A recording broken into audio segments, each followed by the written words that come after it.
Hello, praise the Lord. உங்கள் யாவருக்கும் ஆண்டவராக இயேசு கிறிஸ்துவின் நாமத்தினால நெஞ்சார்ந்த வாழ்த்துக்கள்.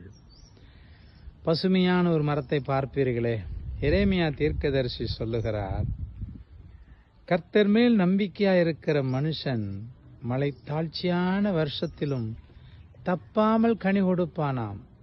அவன் உஷ்ணம் வருகிறதை காணாமல் இலை பசுமையாய் இருக்கிறதை போல் இருப்பானாம். நீங்கள் கர்த்தர் மேல் நம்பிக்கை வைத்து இருப்பீர்களானால் பஞ்சகாலத்திலும் உங்கள் முகம் செழிப்பாயிருக்கிறது போல் இருக்கும். எப்பொழுதும் பசுமையாயிருப்பீர்கள். உங்கள் முகத்திலே வறுமையே பார்க்கக்கூடாத, சோகம் பார்க்கக்கூடாத அளவுக்கு ஒரு உண்மை கிறிஸ்தவன் உள்ளத்தில் மகிழ்ச்சியாயிருப்பான். அவன் முகம் பசுமையாயிருக்கும். கர்த்தர் மேல் நம்பிக்கையாயிருங்கள், நீங்களும் பசுமையாய் வாழ்வீர்கள். God bless you. God bless you.